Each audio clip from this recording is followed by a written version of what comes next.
আমরা দেখেছি ট্রাইব্যুনালে বা বিভিন্ন শুনানির সময় শেখ হাসিনার বিভিন্ন অডিও আপনারা শুনিয়েছেন বা আপনারাও সেই তথ্য প্রমাণ করে নিয়েছেন, ডিজিটাল যে প্রমাণ বা ওই যে শেখ হাসিনার বা হচ্ছে যা জুলাই গণহত্যায় যারা জড়িত তাদের বিভিন্ন ফোন কল, এইগুলো আসলে আপনারা কিভাবে উদ্ধার করলেন? এইটা কি তারা ধ্বংস করে যায়নি বা হচ্ছে কিভাবে? আবার ওই সময় তো ইন্টারনেটেও মানুষ কথা বলতে পারে যেগুলো আসলে উদ্ধারযোগ্য না, কিভাবে উদ্ধার হলো এই ফোন কল? শেখ হাসিনার ফোন কল নাটকীয় ঘটনা।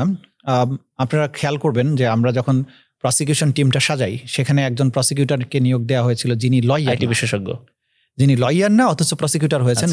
তাকে নিয়োগটা দেয়াই হয়েছিল তার বিশেষ এক্সপার্টিজের জন্য, যিনি আমরা তার সম্পর্কে জানতে পারি যে তিনি হ্যাকিং, তারপরে এই ডিজিটাল ফরেন্সিকের ব্যাপারে বাংলাদেশে অদ্বিতীয়। এবং ইন্টারন্যাশনালি হ্যাকিং এর কম্পিটিশন হয় আইটিতে।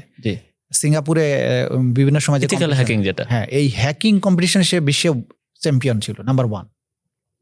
তো এরকম একটা ব্যক্তি সম্পর্কে যখন আমি জানতে পারি তখন আমি ব্যক্তিগতভাবে সিদ্ধান্ত নেই যে এই লোককে আমার লাগবে। এখন আমি তাকে কি ক্যাপাসিটিতে নেব? আমার হাতে ক্ষমতা আছে প্রসিকিউশন টিমে প্রসিকিউটর হিসেবে নিয়োগ দেওয়ার, তদন্ত সংস্থায় তাকে নিয়োগ দেওয়া যেতে পারে, কিন্তু তদন্ত সংস্থা ট্র্যাডিশনালি পুলিশ অফিসাররা যায় এবং তারা সরকারি চাকরির যে টার্মস অ্যান্ড কন্ডিশনের মধ্যে পড়ে যায়। এইটা তো উনি কমফোর্টেবল ছিলেন না। তো তখন আমি দেখলাম যে আমার প্রসিকিউশন টিমে প্রসিকিউটর হিসেবে আমি যে কোনো ব্যক্তিকে নিয়োগ দিতে পারি, লয়ার না হলেও পারি। এই আইনের সুযোগটা গ্রহণ করে আমি তখন ল অ্যাডভাইজারের সাথে কথা বললাম যে তাকে আমার দরকার, সেই ক্ষেত্রে আমি তাকে প্রসিকিউটর হিসেবে নিয়োগ দিলে সবচাইতে সহজ। তো তখন তাকে আমরা প্রসিকিউটর হিসেবে নিয়োগ দিলাম। নিয়োগ দেওয়ার পরে আমি তার সাথে আগেই কথা বলছিলাম, তার সাথে এক্সপার্টিজ সম্পর্কে যখন অবহিত হই তখনই আমি জানি যে উনি এটা বের করতে পারবেন।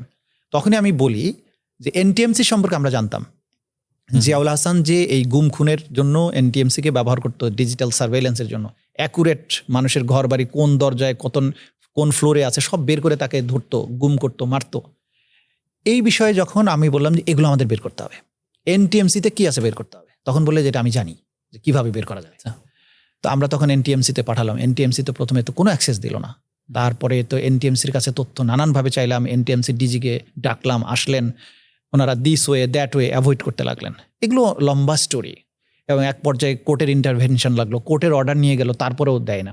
যাই হোক এক পর্যায়ে তাকে যখন ঢুকতে দেওয়া হলো, উনি ঢুকে গিয়ে ওদের বিভিন্ন যে সার্ভারগুলোতে অ্যাক্সেস নিয়ে দেখা গেল যে সব তথ্য জিয়াউল হাসান ডিলিট করে ফেলেছে যাওয়ার আগে, কারণ 5ই আগস্টের পরে কিন্তু কয়েকদিন সময় সে পেয়েছিল। একদিন সময় পেয়েছিল। তখন আমাদের এই প্রযুক্তিবিদের এই সক্ষমতা ছিল যে ডিলিটেড হয়ে যাওয়া জিনিসটাকে রিট্রিভ করার ক্ষমতা ওনার ছিল। 5 বার পর্যন্ত ডিলিট করেছে ওরা। এরপরে পঞ্চমবার ডিলিট করার সত্ত্বেও উনি এই পুরো ডাটাটা রিট্রিভ করতে সক্ষম হন। এবং রিট্রিভ করে উনি যখন সার্ভারে আবার পুনঃস্থাপন করার পরে উনি শুনে দেখেন যে এখানে সব ভয়াবহ কথোপকথন আছে। তখন উনি এনটিএমসিকে বললেন যে এগুলো আমাকে দিতে হবে, কারণ আমি এটা কোর্টে প্রডিউস করবো। এনটিএমসি বললো আপনি শুনতে পারবেন, আমরা দিতে পারবো না, কারণ এনটিএমসি যে প্রতিষ্ঠানটা এটার কিন্তু আইনি কাঠামো নাই, একটা দিয়ে চলে। তো তখন এইটা আমরা কিভাবে পাবো, এইটা নিয়ে বহু যুদ্ধ করতে হয়েছে, কারণ এখানে তারা বলছিল যে এখানে সামরিক স্পর্শকাতর তথ্য আছে, সুতরাং দেশের নিরাপত্তার স্বার্থে দেওয়া যাবে না। তখন আমাদের কথা হচ্ছিল যে আমরা তো দেশের জন্য কাজ করছি এবং দেশের সবচাইতে স্পর্শকাতর বিচার করছি এবং এটা যাবে আদালতে। সুতরাং আদালতে এই বিপ্লবের সময়ে সংঘটিত অপরাধের তথ্য প্রমাণাদি স্বার্থে এটা রাষ্ট্রের কাজেই আমার লাগবে। এইভাবে আমরা যদিও সমস্ত কিছু আমরা নিতে পারিনি, কিন্তু বিশেষ করে শেখ হাসিনার সাথে যে প্রধান ব্যক্তিদের যে কথোপকথন সিলেক্টিভলি আমরা এখান থেকে